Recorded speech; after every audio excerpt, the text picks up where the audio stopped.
Buenos días, mi nombre es César Landa, soy profesor de Derecho Constitucional en la Pontificia Universidad Católica del Perú y en la Universidad Nacional Mayor de San Marcos. Y agradezco a Enfoque de Revista Temis por esta entrevista a raíz de la presentación de mi libro Derechos a la Dignidad, Libre Desarrollo de la Personalidad e Identidad Personal, que ha sido publicado por el Fondo Editorial de la Universidad Católica con la editorial Palestra en el marco de un proyecto de investigación sobre derechos fundamentales, colección Bicentenario, que tiene 10 títulos. Y en este caso me corresponde absolver las preguntas que me formule el equipo de Enfoque.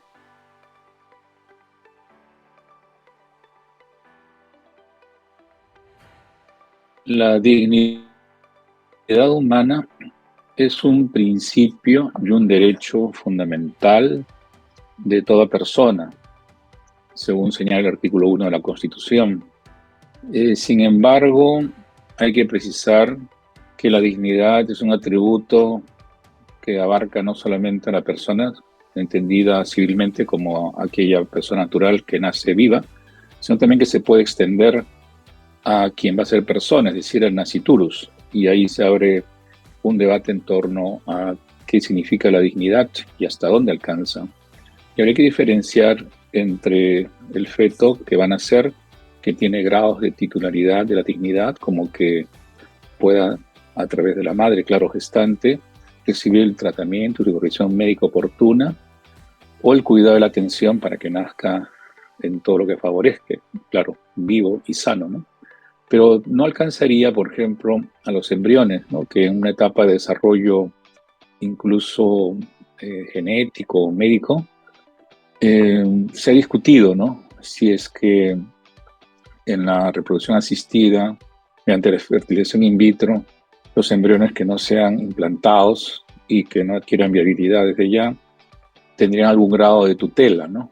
Y al respecto, la Corte Interamericana de Derechos Humanos, en el caso Ortega Murillo, ha descartado, ¿no?, que los embriones o preembriones tengan una tutela como ocurre con una persona, ¿no? Pero tampoco son meramente cosas de las cuales se puede disponer, sino que hay reglas a nivel internacional, por lo menos en la Unión Europea, ¿no?, que procuran la no comercialización o que no sea objeto de patente, por ejemplo, o experimentaciones meramente o creaciones meramente artificiales, ¿no? Pero yendo más allá de las personas, podríamos decir también que hay un grado de dignidad con una persona premortem o postmortem, aquella persona premortem que va a morir, y donde la eutanasia, por ejemplo, se ha puesto en evidencia en el caso de Ana Estrada, ¿no?, para morir con dignidad, ¿no?, reconocido jurisprudencialmente recientemente. O postmortem, cuando la persona ya fenecida, no por ser una cosa ya no sujeta de derechos, no por ello no tenga un trato digno, ¿no?, del cuerpo y la sepultura, ¿no? Y podrá hablarse también de manera más amplia de seres vivientes, no humanos, como un trato digno a los animales, ha dicho la jurisprudencia del Tribunal Constitucional hace pocos años, en el caso de las corridas de toros, como también incluso se puede hablar de manera mucho más extensa de la dignidad de actividades que son propias de las personas en el ejercicio profesional, de algunas actividades donde el ejercicio de la dignidad es parte componente también del nombre, ¿no?, de una actividad médica o profesional, por ejemplo, o de salud o de defensa del país. Por eso se habla también incluso de dignidad en un sentido más abierto, ¿no? La dignidad nacional, la dignidad profesional, que son componentes que discutiblemente se encuentran bajo una tutela jurisdiccional, pero que sí son materia del debate jurídico.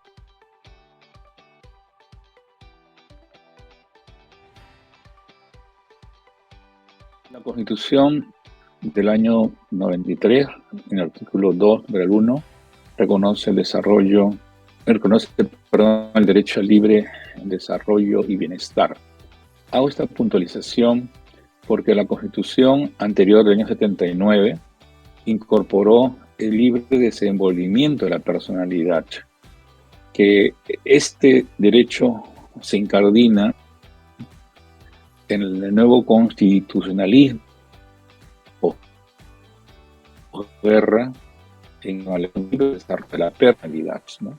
De ahí que, haciendo un registro histórico, se ve como en la Constituyente 78-79, el libre desenvolvimiento de la personalidad tuvo algunos debates quizás no muy ricos en cuanto a fundamentos jurídicos, sino más bien políticos, porque la libertad, el libre desenvolvimiento por un constituyente era opuesto, ¿no?, al desarrollo, la extensión abierta de lo que podría significar el libertinaje, por decirlo así. Y ciertamente que hay que recordar que esa constituyente, el 79-78, tuvo la impronta también de constituyentes que viajaron por Europa y visitaron los modelos constitucionales precisamente de Alemania, ¿no?, Italia, donde se incorporó a partir también de la doctrina, ¿no?, emergente italiana presente en el Perú a través de Francis Arego, el concepto de libre desenvolvimiento o desarrollo de la personalidad. Y lo menciono porque en la Constitución del 93, por el contrario, ahí se planteó una suerte de antítesis, ¿no?, de no tanto un libre desarrollo de la personalidad o desenvolvimiento de la personalidad como de el bienestar, ¿no? Es decir, como que el bienestar es una condición material, objetiva, para el libre desenvolvimiento o desarrollo de la personalidad, que es una categoría más bien subjetiva, ¿no?, general y abierta, ¿no? De modo tal que ese concepto tan, a veces, neo-naturalista de libertad filosófica, política, ¿no?, que significaría que nadie está obligado a hacer lo que la ley no manda, ni impedir hacer lo que ya no prohíbe. Es decir, la presunción, como diría Carl Schmitt, es el principio de distribución. Toda persona nace, claro, libre, igual en derechos, ¿no? Y se puede decir que el hombre es libre, salvo lo que establezca la autoridad a través de la ley. De modo tal que este debate, un poco reducido en la Constituyente de 93, se afincó más a un desarrollo en base a la personalidad, pero con bienestar.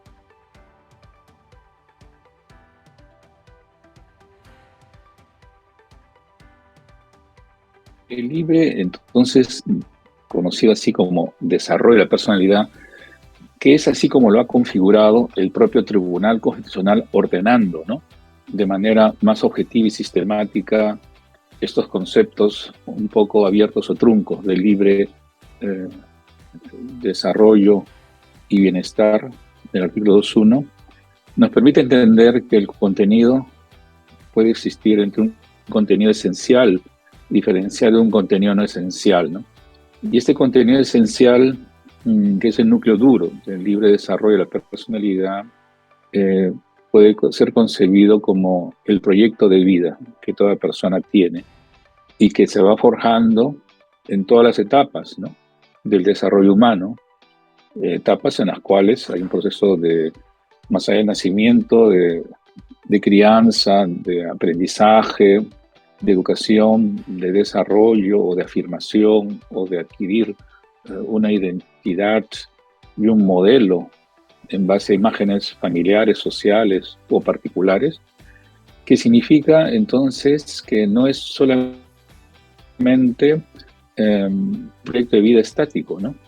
Yo quiero ser tal cosa o yo soy tal cosa, sino dinámico porque va cambiando a lo largo de las experiencias vividas de todas las personas, todo ser humano, ¿no? Claro, condicionado por factores familiares, también culturales o sociales desde ya, que hace que el proyecto de vida no solamente pueda ser, como digo, personal o de pronto también colectivo, como referencia de donde proviene una persona y opta su forma de vida comunitaria, etcétera, sino también de manera dinámica. Pero también un contenido no esencial del derecho a la libertad y al desarrollo, ¿no? Y este contenido, digamos, no esencial, está en función de aspectos que van más allá de los elementos estructurales del proyecto de vida, como pueden ser opciones, ¿no?, de diferente grado de interés en función de la persona, ¿no?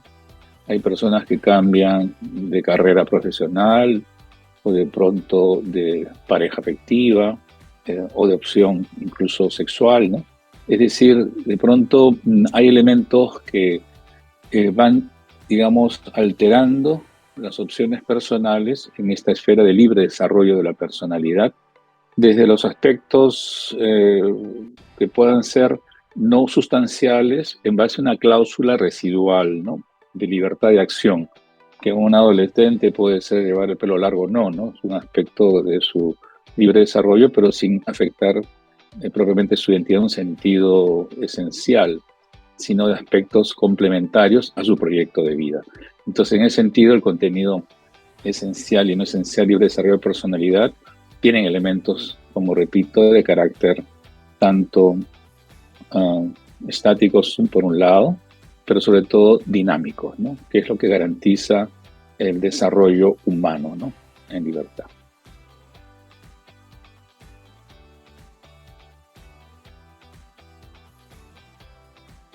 El derecho a la identidad también está reconocido en el artículo 2.1 y esto tiene en función del contenido también que goza el derecho a la identidad, una identidad estática, que es la identificación de una persona, que no solamente es el nombre, como que antiguamente lo era, sino también otras características físicas, ¿no? El derecho a la imagen, a la voz, ¿no? O características que hacen que una persona sea identificable. Y en ese sentido, el Registro Nacional de Identificación y Estado Civil, RENIEC, es el órgano tutelar o de protección administrativa, concretamente, del derecho a la identidad.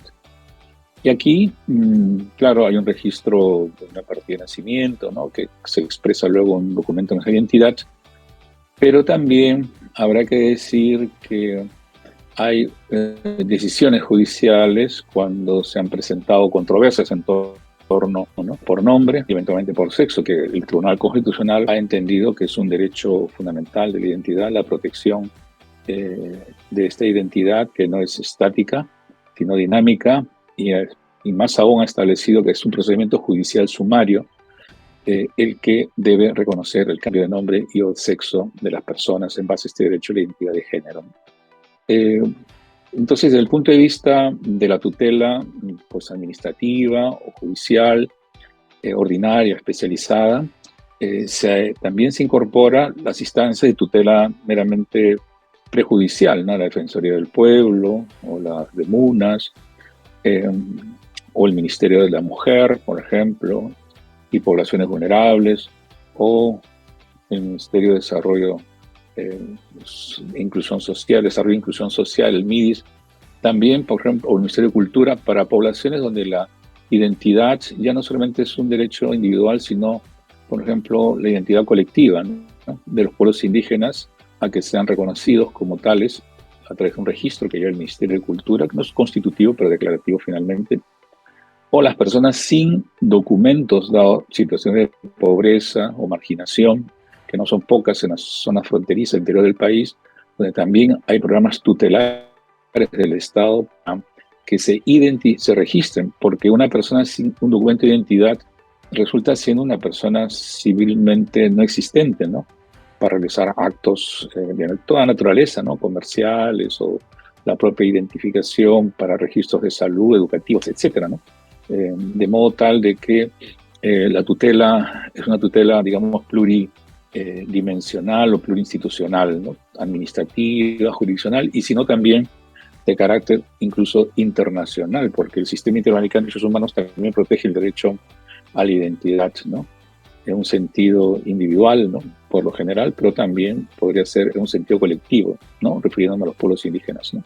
De allí que la tutela o la protección institucional, sea prejurisdiccional o jurisdiccional, nacional e internacional, es una garantía para que toda persona sea reconocida y como tal pueda gozar y ejercer todos los derechos ciudadanos, incluso siendo nacional o extranjera. Agradezco a todas las personas que acuden a Playlist a ver la presentación de la colección por el Bicentenario de los Derechos Fundamentales, ¿no? En el cual Son 10 títulos, ¿no? Que se van presentando, más allá del derecho a la dignidad, libre desarrollo de la personalidad e identidad personal, también el derecho a la igualdad y no discriminación, los derechos de libertad personal, libre tránsito, residencia y reunión, derechos políticos y de participación, sufragio, referéndum, revocatoria, iniciativa legislativa y otras formas de participación, derechos de justicia, debido proceso y tutela jurisdiccional efectiva, derechos de pensamiento y comunicación, libertad de pensamiento, conciencia, religión, acceso a la información pública, ¿no? Derechos a la vida privada, privacidad, honor, buena reputación, autodeterminación informativa, secreto e inviolabilidad de las comunicaciones, documentos privados, derechos económicos y ambientales como propiedad, libertad de contratación, libertad de empresa, libre competencia y ambiente, también derechos sociales como trabajo, educación, salud y pensión, y finalmente el derecho a la vida e integridad, ¿no? Tal que agradezco nuevamente Enfoque Derecho por la presentación y muy buenos días.